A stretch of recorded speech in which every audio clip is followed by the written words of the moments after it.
Halo teman-teman, salam semangat, salam ceria, belajar berkarya. Perkenalkan, saya Hairunisa Hanan Pratiwi, mahasiswa S2 Teknologi Pendidikan Universitas Negeri Jakarta.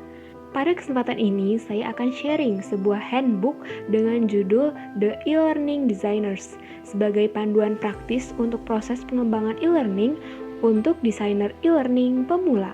Bab 6, Draft a Storyboard. Storyboard seperti blueprint untuk kursus e-learning. Untuk mendesain e-learning, mulailah dengan menyusun storyboard. Seperti seorang arsitek, sebelum membangun rumah, mereka menyusun blueprint untuk menentukan kebutuhan kliennya. Mengapa arsitek tidak menghemat waktu dan langsung membangun rumah setelah mereka menentukan kebutuhan klien mereka? Jawabannya cukup sederhana. Klien mungkin ingin melakukan perubahan sebelum rumahnya dibangun. Tidak mudah untuk melakukan perubahan signifikan setelah fondasi dituangkan dan dinding dibangun.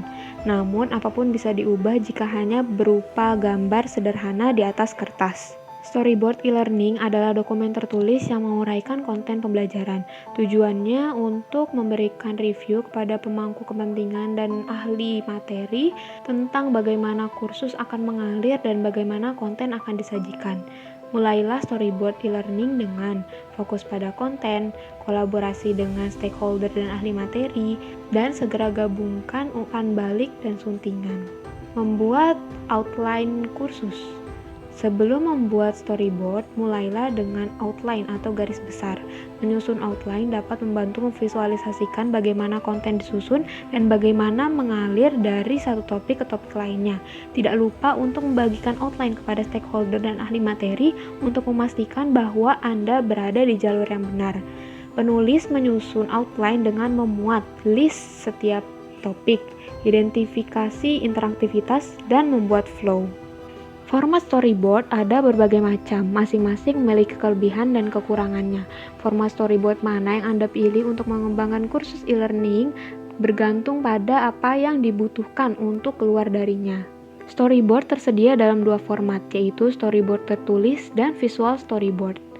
Storyboard tertulis menguraikan konten e-learning slide demi slide yang menguraikan narasi. Storyboard ini sangat ideal saat Anda hanya fokus pada konten dan flow kursus saja. Yang kedua, visual storyboard menguraikan konten dengan menyertakan mock-up atau gambar sederhana. Storyboard ini sangat ideal digunakan saat reviewer terbiasa dengan proses pengembangan dan dapat menginterpretasikan konten secara visual. Menulis draft pertama storyboard Anda mungkin merupakan bagian proses pengembangan e-learning yang paling menyita waktu dan menegangkan. Instructional designer perlu mengubah semua konten mentah yang telah disusun sebelumnya menjadi storyboard yang siap dikembangkan. Kebanyakan asynchronous learning mencakup 4 jenis slide utama. 1. Slide berbasis teks adalah slide statis, non-interaktif. Konten pembelajaran disajikan dengan teks, gambar, dan grafik. Pastikan konten teks sesuai dengan tingkat membaca audiens.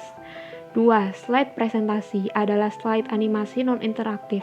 Konten disajikan dalam bentuk teks, gambar, dan grafik animasi yang disinkronkan dengan narasi audio.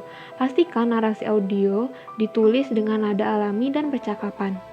3. Klik untuk mengungkap slide adalah slide interaktif di mana konten disajikan setelah pembelajar mengklik tombol atau objek interaktif. Pastikan untuk menunjukkan dan dengan item apa yang dapat diklik dan apa yang akan terjadi setelah mengklik item tersebut.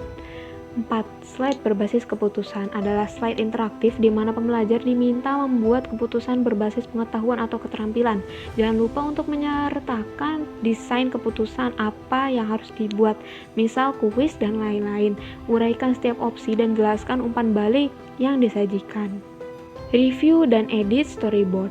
Setelah menyelesaikan pembuatan draft storyboard, saatnya menyerahkan storyboard kepada pemangku kepentingan dan ahli materi untuk ditinjau.